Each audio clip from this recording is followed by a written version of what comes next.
Hello everyone, welcome to this talk by Shuichi Koyama. He's from the University of Tokyo, where he got his bachelor's, master's, and PhD degree, and where he now works as an assistant professor. He'll be talking about sparsity-aware sound field recording, and with that, I'll give the floor to you. Thank you. Thank you. So today I will talk about two topics in spatial audio. One is sparsity-aware sound field recording, and the other one is joint source and sensor placement for sound field control. So, okay, this is my self-introduction. After I obtained my master degree, I joined NTT Corporation, which is a telecommunication company in Japan. And I'm currently an assistant professor at the University of Tokyo, and I was also a visiting researcher at Paris Diderot University, and I worked with Professor Laurent Daudet. And so I would like to introduce our lab at the University of Tokyo, and our lab has just started 2014, and four staff. There are four staff, including Professor Hiroshi Salvatari and 12 students. And our main research topic is on audio, speech, and music signal processing. And this is kind of advertisement, but the next iWank will be held in Tokyo.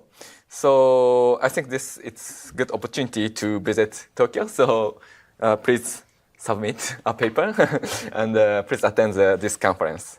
And we are preparing many excursions for this conference. So, okay, first I will show you a real-time sound field transmission system, which is developed while I worked at NTT. This system consists of 96 loudspeakers here and 64 microphones here, so linear array of microphone and loudspeakers. And it makes it possible for recording and transmission and reproduction of the sound field in real time. So, and this video is reproduced sound field by using this system. So we measured impulse responses on a planar region and visualized the pressure field. And this is the original sound field, and this is the reproduced sound field. And the loudspeaker array is set around here in the reproduced field. And a single loudspeaker was placed around here as the primary source. So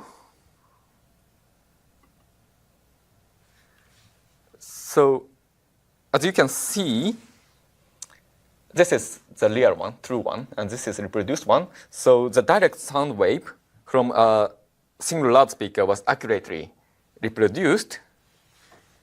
But after the direct wave, some unwanted waves can be seen. Maybe this is due to the reflections from the frame structure. Okay, and this is the result when a single sound source was reproduced in front of the loudspeaker array. So loudspeaker array is around here, so sound source is recreated in front of the loudspeaker array. So sound wave, this is sound wave, is focusing on around here. And again, it's spread spherically like this. So the virtual sound source was recreated, and the listeners can perceive the sound source is in front of the loudspeaker array. So this is the system I developed while I worked at NTT. So today I would like to talk about our recent work on sound field recording and reproduction problem. So the first topic is about reducing the number of microphones. So generally, a lot of microphones are required to capture the large region, sound field in a large region. So if the number of microphones are not sufficient and the interval of these array elements is not sufficiently small, the reproduced sound field will be affected by spatial aliasing artifacts. The spatial aliasing artifacts cause low reproduction accuracy at high frequencies and inaccurate frequency characteristics of reproduced source signal, which is called correlation effect. So in the first topic, a method for improving the reproduction accuracy based on sparse sound field representation is introduced. And the second topic is about the placement of loudspeaker and microphones. In contrast to microphones, it is difficult to reduce the number of loudspeakers only by using some signal processing. So we consider how to optimize the position of loudspeakers and microphones in sound field control. Indeed, the positions of the loudspeakers and microphones significantly affect the control accuracy and filter stability. So I introduce a greedy algorithm to determine the best loudspeaker and microphone locations from the candidate locations. Okay, so now I will start the first topic. And this topic is collaborative work with two students from the University of Tokyo and Professor Hiroshi Sarubatari. So we here specifically define the sound field recording and reproduction problem. And this is the recording area, and this is target area. And the sound field inside V is captured in this recording area with multiple microphones and is reproduced by using secondary sources placed on the surface S here. So secondary sources mean a continuous distribution of loudspeakers. So the problem of sound field recording and reproduction is to obtain driving signals of the secondary sources arranged on S to reconstruct the desired sound field inside V by using pressure measurements. So a typical strategy is to obtain the driving signals from the pressure measurements is to decompose the sound field, captured sound field into plane wave or harmonic functions. Okay, so this is an example of the planar distribution of microphones and loudspeakers, so which is called wave field reconstruction filtering method, WFR filtering method. And this method was used in the system I showed first. So the sound pressure distribution is obtained on the receiving plane here and is converted into the driving signals of the secondary sources. So the received signals are represented by a linear combination of plane wave functions.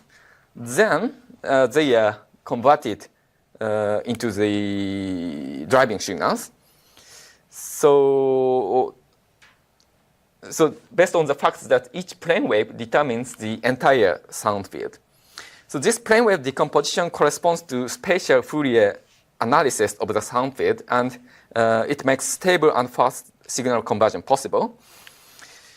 However, the decomposition into Fourier basis functions causes the spatial aliasing artifacts. So when the number of microphones is smaller than the number of loudspeakers, it can be hardly expected to reproduce the sound field at frequency above the spatial Nyquist frequency determined by the microphone intervals.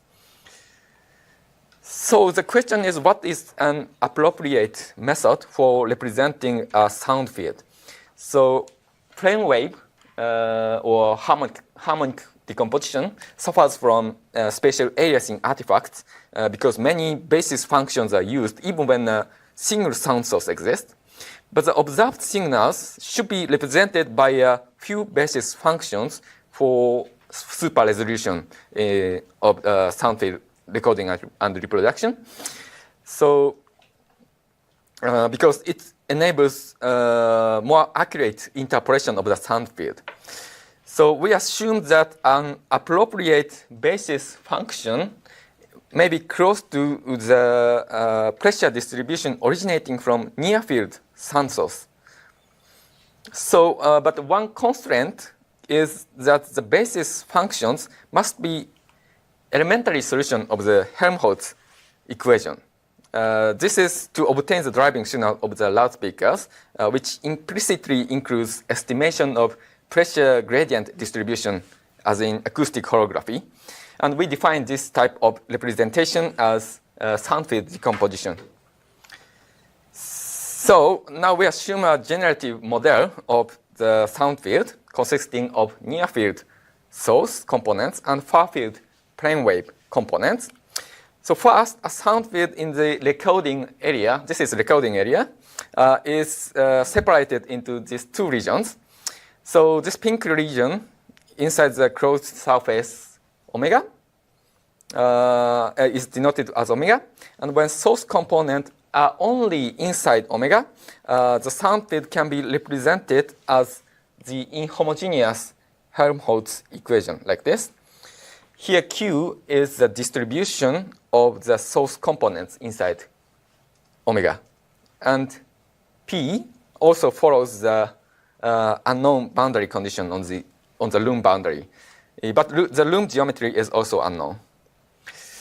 So the solution of the previous equation can be represented as the sum of particular solution and homogeneous solution. And the particular solution can be represented as the convolution of Q, source distribution, and the free field Green's function. And the homogeneous term can be represented as a superposition of plane waves, even though the boundary condition is unknown.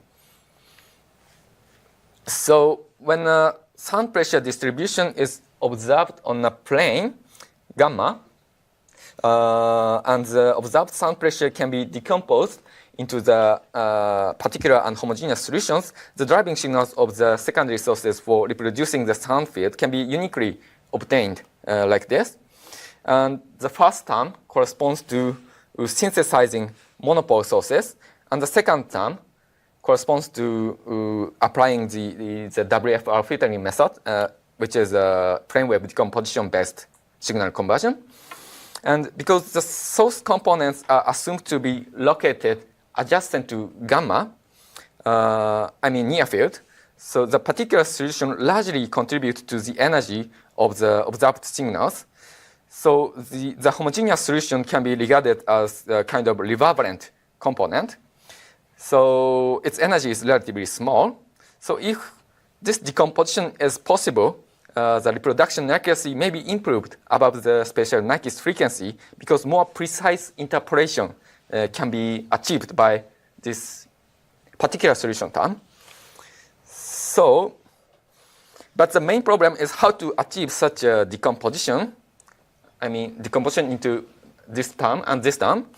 So here we assume spatial sparsity of source components inside omega and apply sparse decomposition algorithm. So first, we discretize this continuous equation into the like this. So this omega, the region omega, is discretized into a set of grid points, and this D is the dictionary matrix of the whose element consists of Green's functions between microphones and grid points, and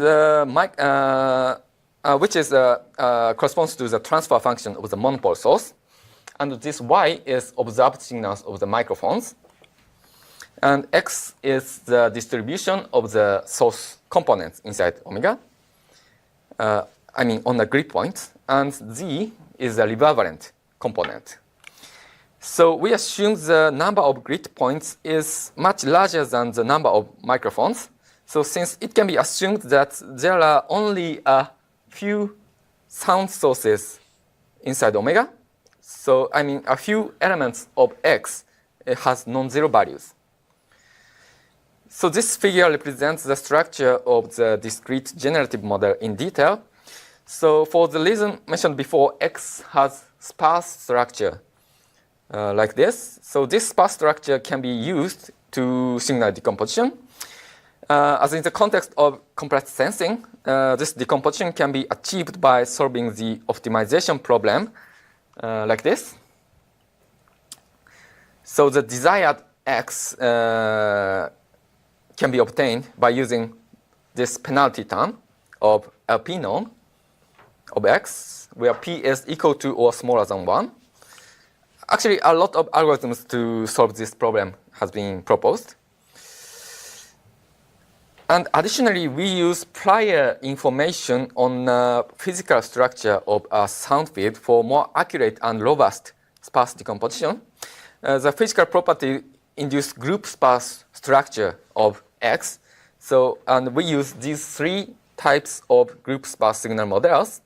First, when the source components are static, sound source does not move, each x of multiple time frames may have the same sparsity pattern.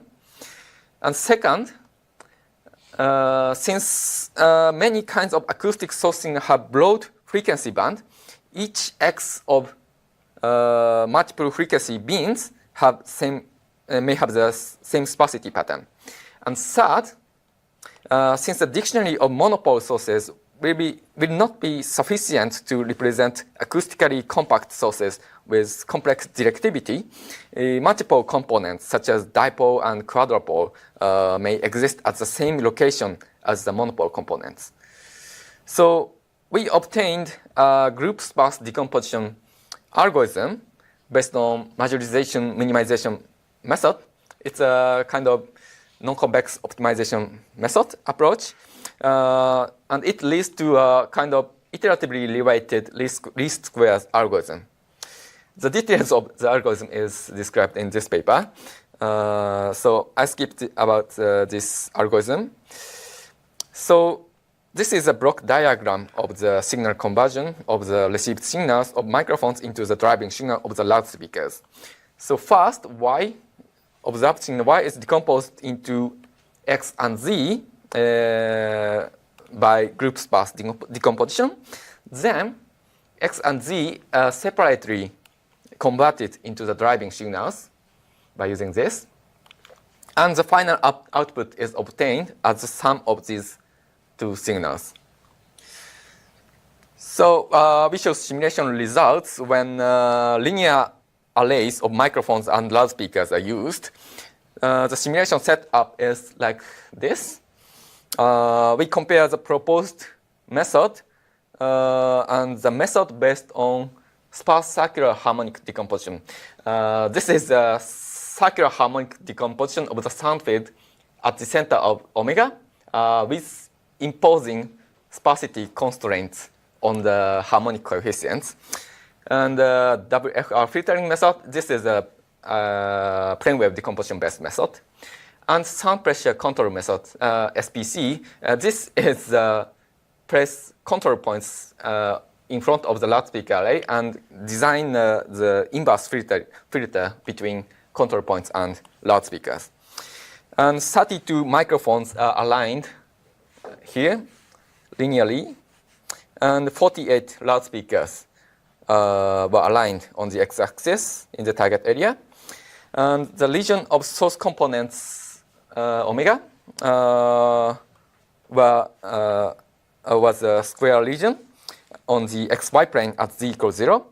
And the grid points were aligned on omega at intervals of 0.01 meter in the x direction and 0.02 meter in y direction.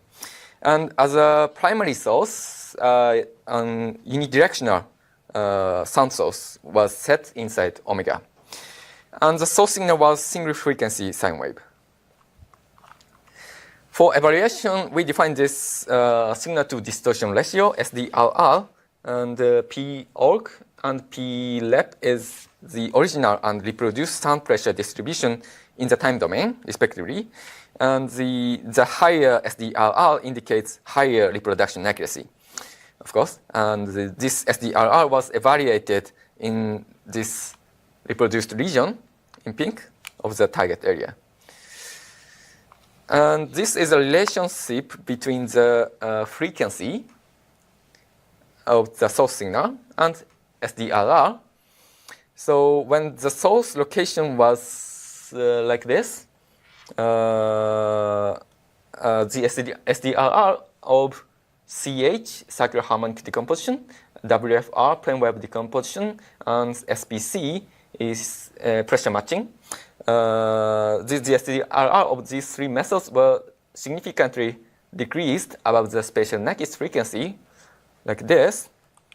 And here, but SDRR of the proposed method maintains high reproduction accuracy, like this. Here, proposed monopole is the proposed method only using monopole dictionary, but this proposed method uses multiple dictionary to represent off-grid sound source. So these are the reproduced pressure distribution of proposed monopole CH WFR.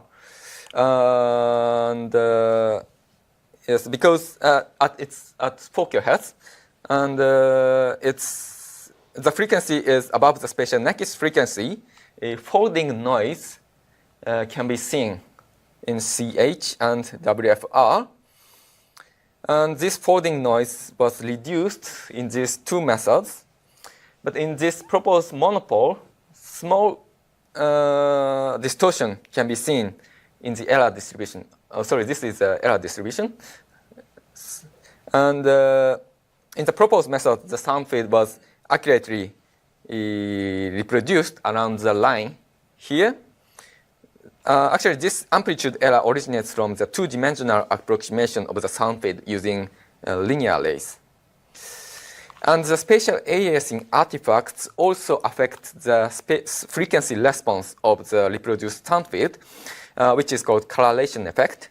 And this plot shows the frequency response of the reproduced sound field of the 5 methods at this location. And many dips and peaks can be seen for CH, WFR, and SPC here. But they were reduced in the proposed method, especially between 4 kHz to 5 kHz. And we also conducted the experiments using real data, comparing proposed and WFR. We measured impulse responses from loudspeaker here, and using linear array of microphones, 32 microphones in a room. And the experimental setting was almost the same as the previous one. And the reproduced region is still stimulated as the free field, actually. And the source signal was speech signal. And these are the instantaneous pressure distribution of proposed and WFR. And we cannot define the true pressure distribution, but the reproduced pressure distribution of WFR affected by spatial aliasing artifacts. On the other hand, the sound field of single sound source was accurately reproduced by the proposed method. Can I ask a question? Yes. In the previous picture, you had to, if you go back one slide, what are those panels above and below the yes. area? This is an absorption panel, acoustic panel. So that brings me to my second question. Can you talk about what happens if you have a strong first reflection? Okay, if there are strong reverberation, the decomposition, sparse decomposition, is not accurate, will not be accurate. But there are some methods to avoid that problem. But so specifically, if you had, let's say you had one, like in this case, if this wasn't an absorptive panel, you would get one strong reflection from a side wall, right? Yeah. I would imagine that the source would fall outside of your grid points because the image source would be somewhere on the other side of that wall. If this absorption panel was removed, but dictionary matrix is only inside this pink region. So I don't know what happens, but one solution is just extend this pink region. Yeah. And actually, there are some techniques to reduce the reverberation effect, actually. Yeah. Yeah. But could you, if you could extend it by 1 times the Yes, the yes. region above and below. Yeah, You couldn't yeah, deal at least with the first order. Yeah, it's like an image source model. It's possible, I think. Okay. Yeah, but it's quite hard to detect the sound source far from the microphones, actually, because it's a near-field model. Okay, so, yes, okay, this is the first part. So the first part was about reduction of the number of microphones. So the conventional methods were suffered from spatial aliasing artifacts due to plane wave decomposition. So we proposed a sound field representation using near field source and plane wave components. And to achieve sound source decomposition, we applied a sparse decomposition algorithm under the assumption of spatial sparsity of the near field source components. And in addition, group sparsity based on physical properties of the sound field is introduced for more accurate and robust decomposition. And the experimental results indicated that the reproduction accuracy about the spatial Nakis frequency can be improved by the proposed method. Yes, so now I move on the second topic. The second topic is joint source and sensor placement for sound field control. And this topic will be presented in next ICASP. And this is a joint work with Jules Chardon. He's in Central Supélec in Paris, France, and Laurent Daudet. He's also in Paris, France. Okay, so yes, we here deal with the sound field control problem, which is aimed at synthesizing a desired sound field inside the control region. This is a control region. And omega, by using secondary source, again, secondary sources on the boundary of D. Again, high fidelity audio system can be achieved based on the sound field control. In addition, it can be applied to spatial noise cancellation by using sound field control technique. This is just a physical interpretation. According to the representation of single layer potential, this is a kind of physical equation describing wave propagation. An arbitrary sound field can be represented by the monopoles surrounding the target region in a free field at least. By regarding, this is a potential density, it's called potential density. By regarding this potential density as driving signal and this Green's function as the transfer function of the secondary sources, this equation suggests that any sound field can be represented by monopole loudspeakers on the boundary of D. However, analytical solution of the driving signals can only be derived when the geometry of D is a simple shape, such as plane or sphere. So in the arbitrary geometry case, the driving signal must be numerically obtained, which corresponds to the inverse filter design between loudspeakers and control points placed on inside the omega. So now the question is, what is the best placement of loudspeakers and control points? The representation of the single layer potential suggests that dense sampling over the boundary of D and inside omega would work well because it's direct discretization of the single layer potential equation. However, of course, it is too many loudspeakers and microphones like this, which is not practical. Furthermore, it's quite difficult to measure the transfer functions between each loudspeaker and control points in advance. And in addition, excessively high correlation between transfer functions leads to very unstable inverse filter. So one may consider that placing control points only on the boundary of omega is sufficient. However, this placement leads to significant degradation of control accuracy at several frequencies, which is determined by the shape and size of this omega. This is because the sound field cannot be uniquely determined only by pressure distribution on the boundary, which is called forbidden frequency problem. And several methods have been proposed for loudspeaker placement in the context of sound field control, such as method based on Gram-Schmidt orthogonalization and sparse approximation-based method. However, most algorithms depend on the desired sound field.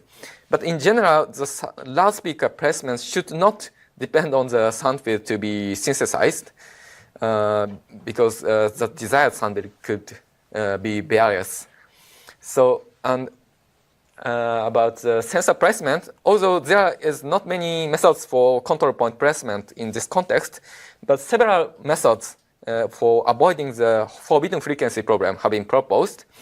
For example, the microphones placed on a rigid buffer, like eigenmic, is actually a typical strategy to avoid the forbidden frequency problem. And the other strategy, by using directional microphones and two-layer array of microphones, is also useful. However, most methods can be basically applied to simple array geometry. So there is no solution for arbitrary geometry of the control region. In addition, the position of the loudspeakers and control points are independently determined in the prior works. But our proposed method enables jointly determine the best placement of loudspeakers and control points for a region of arbitrary geometry. So now I specifically formulate the problem. The synthesized sound field by L loudspeakers, large L loudspeakers, can be represented as linear combination of the transfer functions. And DL is the driving signal, and GL is the transfer function of the L's loudspeaker. And by denoting the desired sound field as U des, the problem to be solved can be formulated as the minimization problem of the square error between synthesized and desired sound fields, like this.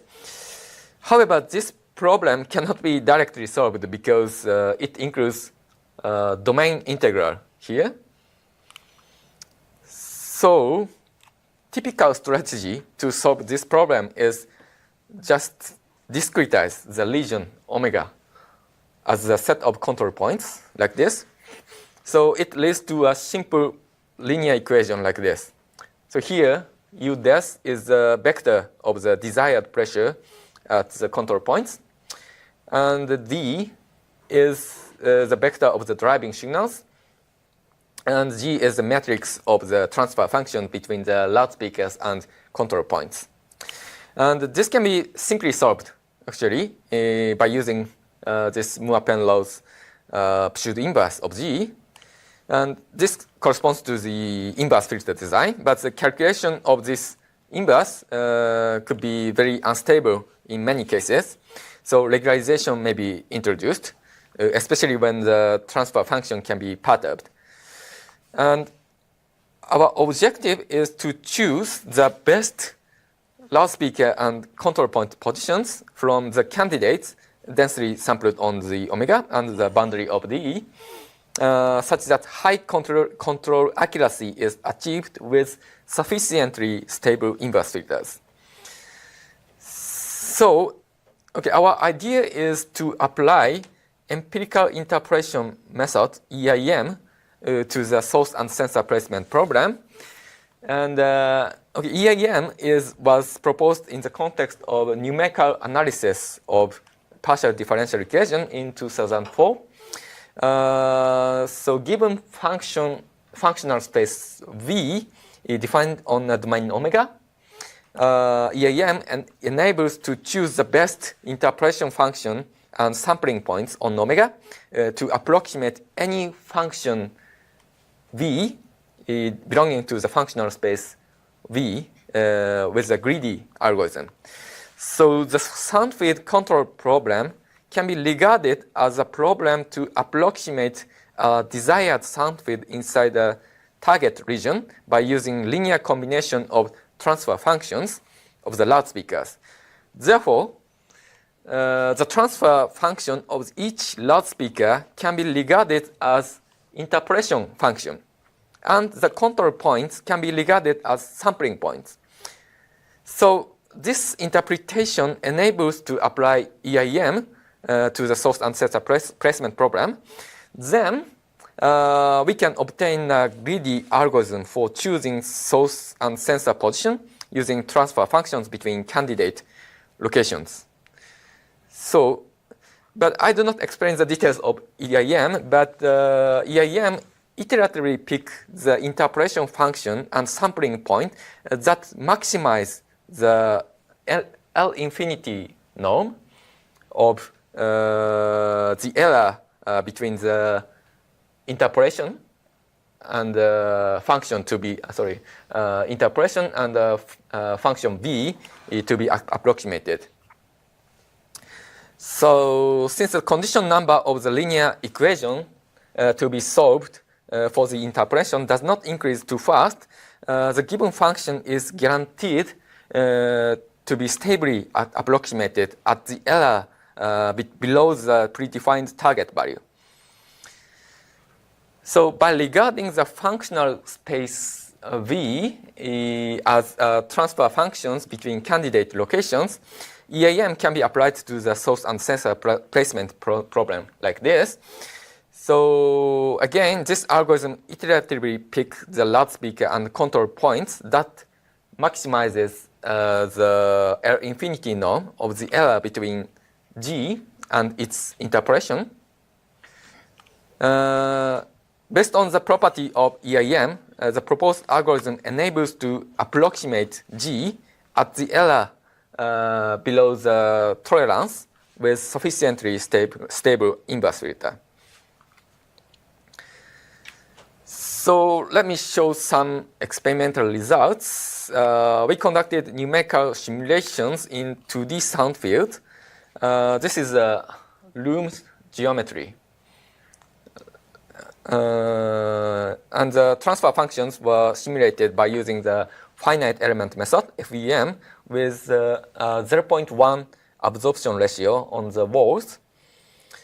And the loudspeaker candidates were set on the boundary of this rectangular region. And it's discretized into 256 points. And the control point candidates are set on this yellow rectangular region here. And this region is discretized every 0.04 meter. And we compared the proposed method with random placement. I mean, randomly pick the points from the candidates. And regular placement. This is regularly discretize the candidate location here, and also control region, boundary of the control region is regularly discretized. And regular plus 2 layer is regular placement of the loudspeakers and 2 layer control points to avoid the forbidden frequency problem. So, and the plane wave field is used as a desired sound field. So for evaluation, the control accuracy was quantified by using the signal to distortion ratio, this SDR, and the condition number of G with selected loudspeaker and control locations is used to evaluate the filter stability. So these are the results of single frequency case. So the source and sensor location are chosen at each frequency. So first, this plot is the relationship between the frequency and the number of loudspeakers and control points. So as expected, the number increases as frequency, like this. So, and this plot SDR and condition number with respect to the frequency. So the results of random, the red one, actually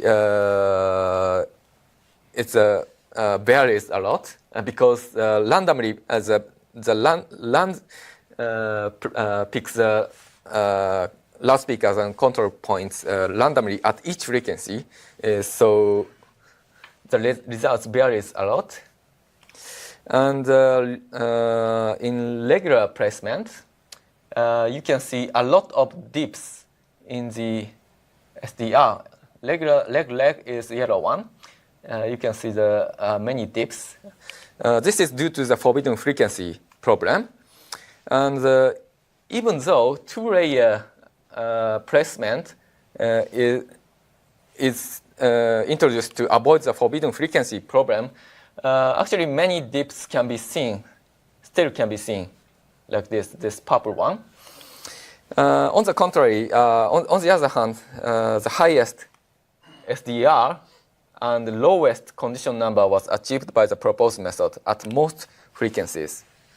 Question. Yes. So the number of loudspeakers, was that a number that you determined, or it was something that Yes. the algorithm Yeah. picked for?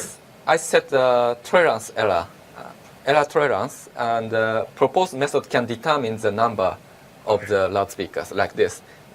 So yes, actually the number of loudspeakers and control points are determined by the proposed method. Okay. And of course, same number of loudspeakers and control points are used to do the other methods. Yes, and these are the actually selected locations of the loudspeakers and control points at 800 Hz. And in the proposed method, many control points are placed on the boundary of the control region, omega, as a regular placement. But several control points are placed inside. It's very small, but several control points are placed inside the control region. Okay. Okay. Yeah. So the placement is the same number, but for one frequency. Yes, one frequency. So this case, one So frequency. your proposed method will redistribute loudspeakers at every test frequency. Yes. Okay. Yes. Yeah, I will show the broadband case later. Mm. Yes, actually, single frequency case is much easier than the broadband case because how to say in broadband case many forbidden frequency problem is due to the eigenmode of the omega. In single frequency, number of eigenmodes are limited, but broadband case there are a lot of eigenmodes, so it's more difficult, much difficult. So yes, so actually this control points inside this region may play a role to avoid the forbidden frequency problem here. And these are the synthesized pressure and error distributions of a single plane wave field at 800 Hz. In random placement, the region of high control accuracy, so white region is high control accuracy. So in this case, the high control accuracy region is very limited for random case. And in leg and leg 2L, the control accuracy inside omega significantly deteriorated. On the other hand, high control accuracy is achieved by the proposed method over the control region, like this. And this is the histogram of the output power of the loudspeakers at 800 Hz. Since condition number of the proposed method is sufficiently small, the lower output power of the proposed method is achieved. The other methods, the output power of the other methods are much higher than the proposed method because the inverse filter is quite unstable. And these are the results of the broadband case. We chose the loudspeaker and control point location by using transfer function between 40 Hz to 1200 Hz. And we also added Gaussian noise to the transfer function. And Tikhonov regularization is applied to calculate the inverse matrix. And as you can see, many dips can be seen again for regular leg and leg 12, yellow one and purple one, like this. Actually, random placement is much better than these two methods. But again, the proposed method maintained high control accuracy at most frequencies again. And these are the selected loudspeaker and control point locations. Okay, so the second topic was about the algorithm for source and sensor placement. The entire transfer function between the candidate locations are approximated by regarding each transfer function as interpolation function and control points as sampling point. So EIM is applied to obtain a greedy algorithm to choose the best loudspeaker and control point locations. And the experimental result indicated that high control accuracy and inverse filter stability can be achieved by the proposed method. Okay, thank you for your attention.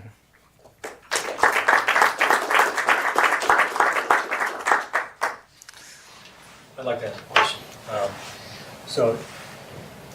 The results you showed were up to frequencies, say 1200 hertz. What does it sound like, do you think, if I play back sound waves at much higher frequencies, say a broadband-like music signal that's going to have interesting frequencies up to, say, 15 kilohertz. And so clearly it wasn't designed to be accurate in the control region, but what does it sound like from a listener's perspective, do you think? Does it sound highly distorted? Does it sound unpleasant? Or do you think it would just sound non-directional or uncontrolled? Or? Okay.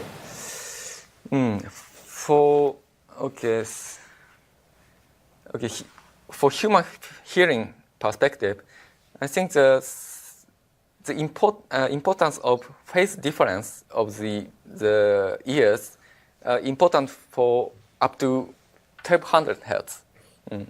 So I think the accuracy of the reproduced sound field is important below the 1200 Hz. It's actually a hypothesis. And actually, above the 1200 Hz or above the Nyquist frequency, actually, as you can see, as I showed, many folding noise can be seen like this. So the problem is the frequency characteristic is different from the original one. I mean, many dips can be heard. That's actually not good listening. But we can separate the lower frequency is applied sound field control technique, but higher frequency is just playback. I think that's one of the solution. Yeah. I think. So. Sorry. I had a second question. Why don't you go first? I was just going to ask, so both papers look like they focused on a 2D space. Yes. What thoughts do you have, or have you looked at what it would look like in 3D space? Okay. Okay. Yeah, 3D reproduction is much difficult. Many loudspeakers are required. But if by limiting the reproduced region inside a small region, maybe it can be reduced, or resolution of the. I think for human perception, I think height perception is not important for human because ears are on this horizontal side. So maybe there is some techniques to reduce the loudspeakers, like limiting the resolution of the separating resolution of the height and the horizontal side. I think horizontal side is important, more important than the height. Yeah. I think it was slide 35. You posed a problem. Sorry? On slide 35. 35. I think you posed a problem for the second paper, and you used a squared error metric. Yes. Do you think there are other metrics that might? Have you considered other metrics? Perhaps even there be something perceptual rather than signal-based? Okay. Yeah, that's possible. But yeah, actually, I focused on physical reproduction here. Yes. Yeah.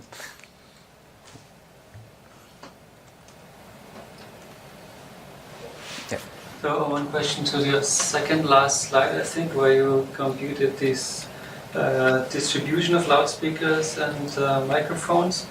So these these two other methods, is it necessary that the microphones and the microphones are only on the boundary?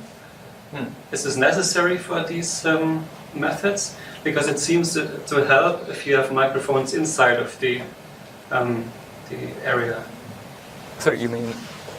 So would these regular algorithms also work if you have microphones inside of the control okay. area? Yeah, or is it necessary that the microphones are only on the boundary? Okay, you mean inside the microphone? Yeah. So would these algorithms then still work? Because it seems, as the proposed and even the random algorithm seems to have better results than those two. It seems to be important that you have some microphones inside of it. Yeah, So but it's not obvious where it should be placed the microphone inside the. Yeah, but if you would just randomly put microphones inside. Okay. Okay, that could possible, but yeah, I think it depends on the eigenmode of this region. So if it was the how to say not peak of the eigenmode inside this region, I think it does not work. So it must be carefully chosen. Yeah. And I don't know how many control points is necessary inside. That's also the problem, I think.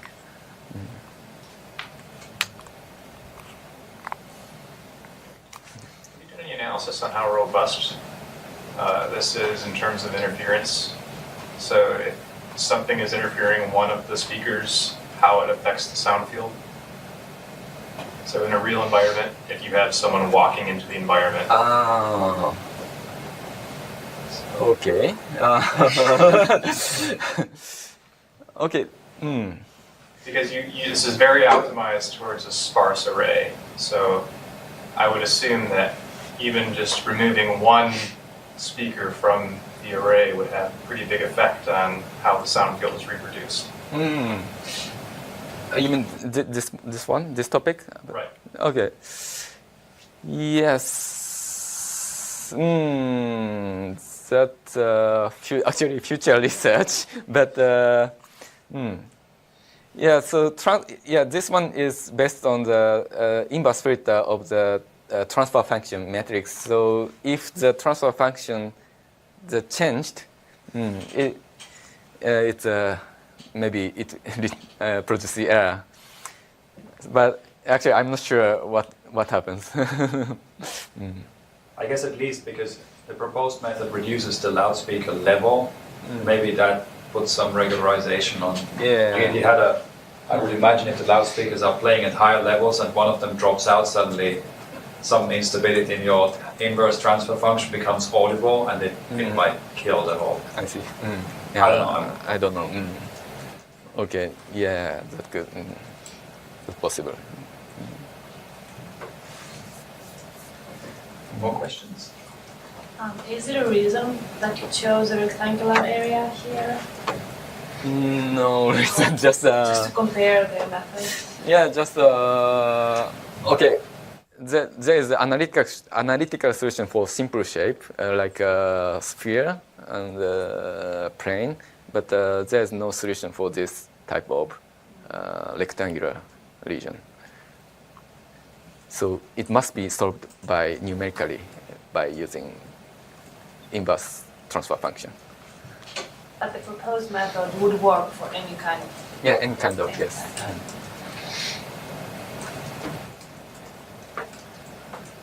All right. If there are no more questions, then Let's we'll oh yeah, when we were talking about the linear array earlier in your presentation, Yes. how many virtual sources can you represent with that, with a linear array of say 48 speakers? Okay. Is that an obvious answer, or is it kind of? I think no limitation, I think. But for sparse representation, sound source must be sparse. So it must be smaller than the number of microphones. Mm. Yeah. Okay. I guess let's thank the speaker.